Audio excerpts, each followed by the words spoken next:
ನಮಸ್ಕಾರ, ನಾನು ಲಹರಿ. ಇವತ್ತಿನ ವಿಡಿಯೋದಲ್ಲಿ CA ಫೌಂಡೇಶನ್ ಸೆಪ್ಟೆಂಬರ್ 2025 ಎಕ್ಸಾಮ್ ಬರೆಯೋಕೆ ಅಕೌಂಟ್ಸ್ 1.5 ಡೇ ಸ್ಟ್ರಾಟಜಿ ಎಲ್ಲಾನು 1.5 ಡೇ ಸ್ಟ್ರಾಟಜಿ ಸೀರೀಸ್ ಮಾಡ್ತಾ ಇರೋದು. ಬಟ್ ಇದಕ್ಕೆ ಮಾತ್ರ ಫಸ್ಟ್ ಎಕ್ಸಾಮ್ ಅಲ್ವಾ, ಸೊ 13 ಇಂದ ಸ್ಟಾರ್ಟ್ ಮಾಡಿ ಅಂತ ನಾನು ಸಜೆಸ್ಟ್ ಮಾಡ್ತೀನಿ. ಇದ್ರದ್ದು ನಿಮ್ಮ ಇಚ್ಛೆ. 13 ಇಂದನೇ ಸ್ಟಾರ್ಟ್ ಮಾಡ್ತಿರೋ, 12 ಇಂದನೇ ಸ್ಟಾರ್ಟ್ ಮಾಡ್ತಿರೋ, ಅದನ್ನ ಪರ್ಸ್ನಲಿ ನಿಮ್ಗೆ ಬಿಟ್ಬಿಟ್ಟಿರೋದು. ಸೊ ನಾನು ಫಟಾಫಟ್ ಅಂತ ಹೇಳ್ತಾ ಬರ್ತೀನಿ, ಬಿಕಾಸ್ ನಿಮ್ ಟೈಮ್ ಕ್ರೂಷಿಯಲ್ ಆಗೂ ಇದೆ, ಪ್ರೀಶಿಯಸ್ ಆಗೂ ಇದೆ. ಪ್ರತಿ ಮಿನಿಟ್ ಇಂಪಾರ್ಟೆಂಟ್ ಅನ್ಕೊಂಡು ಓದ್ತಾ ಇರಿ. ಕೆಲವೊಬ್ಬರಿಗೆ ಡೌಟ್ ಇರುತ್ತೆ, ಕಾನ್ಫಿಡೆಂಟ್ ಡ್ರಾಪ್ ಆಗ್ತದೆ, ಹಂಗಾಗ್ತದೆ, ಹಿಂಗಾಗ್ತದೆ, ಓದಕ್ ಟೈಮ್ ಸಿಗ್ತಿಲ್ಲ, ಫೋಕಸ್ ಮಾಡಕ್ ಆಗ್ತಾ ಇಲ್ಲ, ಹಂಗಿಲ್ಲ ಹಿಂಗಿಲ್ಲ, ಏನೇನೋ ಇಲ್ಲ ಅಂತ ಅನಿಸ್ತಾ ಇರುತ್ತೆ. ಏನು ಜಾಸ್ತಿ ಓವರ್ ಥಿಂಕ್ ಮಾಡಕ್ ಹೋಗ್ಬೇಡಿ.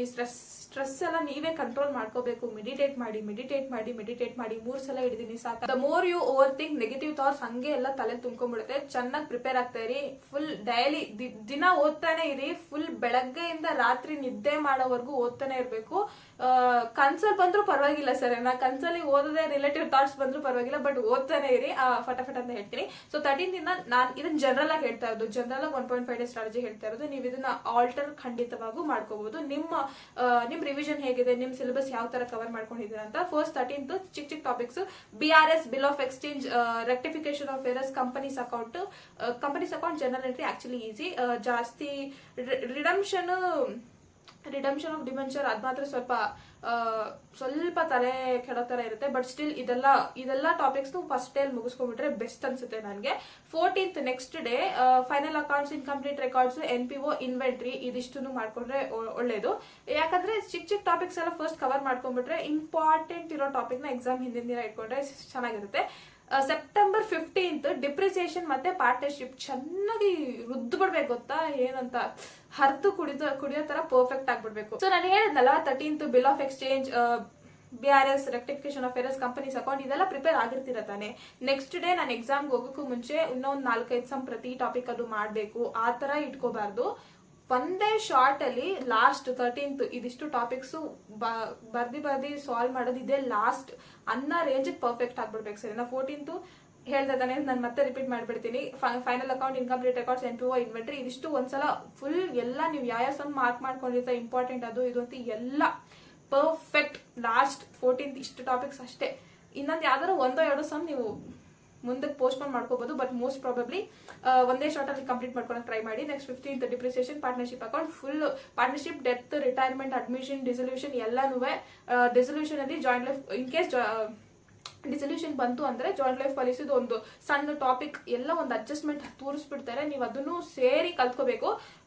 ಆಮೇಲೆ ಜಾಯಿಂಟ್ ಲೈಫ್ ಪಾಲಿಸಿ ಒಂದು ಅಡ್ಜಸ್ಟ್ಮೆಂಟ್ ಕೊಡ್ತಾರೆ. ಒಂದು ಅಡ್ಜಸ್ಟ್ಮೆಂಟ್ ನೀವು ಕ್ವಶನ್ ಬಿಟ್ಬಿಡೋದು, ಅಥವಾ ನೀವು ಅಡ್ಜಸ್ಟ್ಮೆಂಟ್ ಆನ್ಸರ್ ಮಾಡಕ್ ಆಗ್ದಿರಾ ಸಮ್ಮೆ ರಾಂಗ್ ಆಗ್ಬಿಡೋದು, ಏನಾದ್ರೂ ಪ್ರಾಬ್ಲಮ್ ಆಗ್ಬಿಡುತ್ತೆ. ಸೊ ಈಗ ಸೆಪ್ಟೆಂಬರ್ 16th ಎಕ್ಸಾಮ್ ದಿನ ನೀವೇನ್ ಮಾಡ್ಬೇಕಂದ್ರೆ, ಥಿಯರಿ ಕಂಪಲ್ಸರಿ ಆಗಿ 15th 16th ಥಿಯರಿ ಓದ್ತಾನೆ ಇರ್ಬೇಕು ಅನ್ನೋದಕ್ಕಿಂತ I would say watch video. ನೀವು 3-4 ಮಂತ್ಸ್ ಅಥವಾ ಲಾಸ್ಟ್ 1 ಮಂತ್ ಇಂದ ಯೂಟ್ಯೂಬ್ ಅಲ್ಲಿ ಯಾವ್ದಾದ್ರು ಫ್ಯಾಕಲ್ಟಿನ ಫಾಲೋ ಮಾಡಿದ್ರೆ ಅವ್ರದ್ದು ಅವ್ರ ರೆಸ್ಪೆಕ್ಟಿವ್ ಚಾನಲ್ ಅಲ್ಲಿ ಒಂದು ಥಿಯರಿ ವಿಡಿಯೋ ಖಂಡಿತವಾಗ್ಲೂ ಹಾಕಿರ್ತಾರೆ, ಮೋಸ್ಟ್ ಪ್ರಾಬಬ್ಲಿ ಹಾಕಿರ್ತಾರೆ. ನೀವು ಅದೊಂದು ವಿಡಿಯೋ ನೋಡ್ಕೊಂಡ್ರೆ ಒಂದು 2-3 ಸಲ ನೋಡಿ, ಆಕ್ಚುಲಿ ಒಂದ್ಸಲ ನೋಡಿ ಅಂತ ನಾನೇನ್ ಹೇಳಲ್ಲ.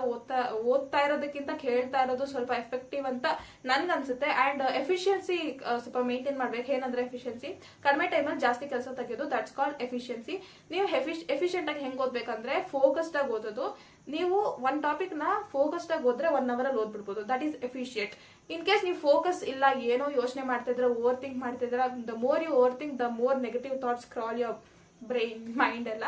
ಸೊ ಹಾಗಾಗಿ ಸ್ವಲ್ಪ ಫೋಕಸ್ಡ್ ಆಗಿದ್ರೆ 1 hour ಮುಗ್ದೋಗುತ್ತೆ. ಇನ್ ಕೇಸ್ ಫೋಕಸ್ ಇಲ್ಲ ಅಂದ್ರೆ ಒಂದು 1.5 hour 2 hour ತಗೊಳುತ್ತೆ. ನೀವು ಸಿಲೆಬಸ್ ರಿವಿಷನ್ ಯಾವ ಲೆವೆಲ್ ಅಲ್ಲಿ ಮುಗಿಸಿದೀರಾ ಅದ್ರ ತಕ್ಕನಂಗೆ, ಇದು ನಾನು ಜನರಲ್ ಆಗಿ ಹೇಳಿದ್ದು, ತಕ್ಕನಂಗೆ ನೀವು ಆಲ್ಟರ್ ಮಾಡ್ಕೊಂಡು ಸ್ವಲ್ಪ ಮೇಲೆ ಕೆಳಗಡೆ ಮಾಡ್ಕೋಬಹುದು.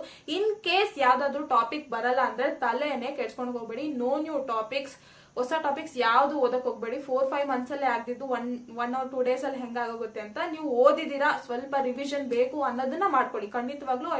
ಐ ಡೋಂಟ್ ಸೇ ದಟ್ ನೀವು ಅದನ್ನೆಲ್ಲ ಓದಕ್ ಹೋಗ್ಬೇಡಿ ಅಂತ. ಬರದೇ ಇಲ್ಲ ಅನ್ನೋದನ್ನ ಜಾಸ್ತಿ ತಲೆ ಕೆಡ್ಸ್ಕೊಳಕ್ ಹೋಗ್ಬೇಡಿ. ಪಾಸ್ ಆಗೋದಕ್ಕೆ ಮತ್ತೆ ಹೇಳ್ತೀನಿ, 50% ಅಷ್ಟೇ ಬೇಕು. ಅಗ್ರಿಗೇಟು ಪರ್ ಸಬ್ಜೆಕ್ಟ್ 40% ಅಷ್ಟೇ ಬೇಕು. ಅಂಡ್ ಫಸ್ಟ್ 15 minutes ಅಲ್ಲಿ ನೀವೇನ್ ಮಾಡ್ಬೇಕು, ಎಕ್ಸಾಮ್ ಅಲ್ಲಿ ಕೂತ್ಕೊಂತಿರಲ್ವಾ, 3 hours ರೈಟಿಂಗ್ ಕೊಡ್ತಾರೆ ಅಂಡ್ 15 minutes ರೀಡಿಂಗ್ ಟೈಮ್ ಇರುತ್ತೆ. ಆ ರೀಡಿಂಗ್ ಟೈಮ್ ಅಲ್ಲಿ ಫಾರ್ ಶೋರ್ ನೀವು ಒಂದು ಕ್ವಶನ್ ನೀವು ಯಾವ್ದು 20 marks ಅಟೆಂಡ್ ಮಾಡಲ್ಲ ಅಂತ ಎಲಿಮಿನೇಟ್ ಮಾಡ್ಬಿಡ್ಬೇಕು.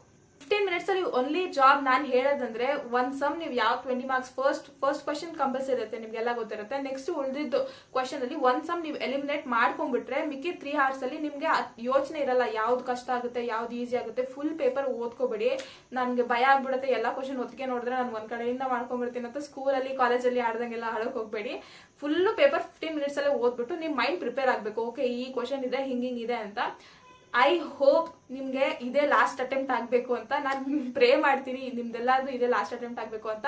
ಅಂಡ್ ನಿಮ್ ಫ್ಯಾಕಲ್ಟಿದು ವಾರ್ಮ್ ಅಪ್ ಸೆಷನ್ ನೋಡ್ಕೊಂಡು ಹೋಗಿ. ನಿಮ್ ಯಾವ್ದಾದ್ರು ಆಗಿದೆ, ನೀವ್ ಇಷ್ಟ ದಿನ ಯಾರನ್ನ ಫಾಲೋ ಮಾಡಿದೀರ ಅಂತ. ಇನ್ ಕೇಸ್ ಯಾರು ಗೊತ್ತಿಲ್ಲ ನಾನು ಕೋಚಿಂಗ್ ತಗೊಂಡಿದ್ದೆ ಅಂತ ಹೇಳೋದಾದ್ರೆ I will say Hardik Manchanda sir, ಇಲ್ಲಾಂದ್ರೆ RRR ಸರ್, ವಿಶ್ವಾಸಿಯೇ ಹಾರ್ದಿಕ್ ಮಂಚಂದ ಸರ್ ಅವ್ರದೇ ಚಾನಲ್ ಇದೆ. ಸೊ ನೀವು ಇಬ್ಬರದು ನೋಡ್ಕೊಂಡು ಹೋಗ್ಬೋದು, ಇಲ್ಲ ಒಬ್ಬರದಾದ್ರೂ ನೋಡ್ಕೊಂಡು ಹೋಗ್ಬೋದು. ಸೊ ಎಕ್ಸಾಮ್ ದಿನ ಖಂಡಿತವಾಗ್ಲೂ ಬ್ರೈನ್ ನ ಸ್ವಲ್ಪ ಕಾಮ್ ಆಗಿ ಇಟ್ಕೊಳಕ್ ಟ್ರೈ ಮಾಡಿ. ಅಂಡ್ 2 ಕ್ಯಾಲ್ಕುಲೇಟರ್ ಕಂಪಲ್ಸರಿ ಆಗಿ ತಗೊಂಡೋಗಿ. ನೀವು ಇಷ್ಟು ದಿನ ಯಾವ ಕ್ಯಾಲ್ಕುಲೇಟರ್ ಯೂಸ್ ಮಾಡ್ತಾ ಇದ್ರಿ ಅದೇ ಕ್ಯಾಲ್ಕುಲೇಟರ್, ಅಥವಾ ನೀವು ಅದು ಹಳೇದಾಗಿದೆ ಐ ಡೋಂಟ್ ಟ್ರಸ್ಟ್ ಇಟ್ ಅಂದ್ರೆ ಅದೇ ಬ್ರ್ಯಾಂಡ್ ಅಲ್ಲೇ ತಗೊಳ್ಳಿ. ಬಿಕಾಸ್ ನಿಮ್ ಫಿಂಗರ್ಸ್ ಎಲ್ಲ ಆ ಕೀಸ್ ಸೆಟ್ ಆಗ್ಬಿಟ್ಟಿರುತ್ತೆ. ಇಲ್ಲೇ 1 ಇರುತ್ತೆ, ಇಲ್ಲೇ ಪ್ಲಸ್ ಇರುತ್ತೆ, ಇಲ್ಲೇ ಆಲ್ ಕ್ಲಿಯರ್ ಇರುತ್ತೆ ಅಂತ ಅಷ್ಟು ನೀವು ಪ್ರಾಕ್ಟೀಸ್ ಮಾಡಿ ಸೆಟ್ ಆಗ್ಬಿಟ್ಟಿರುತ್ತೆ. ಸಡನ್ ಆಗಿ ಒಂದ್ ದಿನದ ಮುಂಚೆ ಕ್ಯಾಲ್ಕುಲೇಟರ್ ಚೇಂಜ್ ಮಾಡಕ್ ಹೋಗ್ಬೇಡಿ. In case if you want a new one buy it in the same brand. And 2 calculator ತಗೊಂಡ್ ಹೋಗ್ಬೇಕು.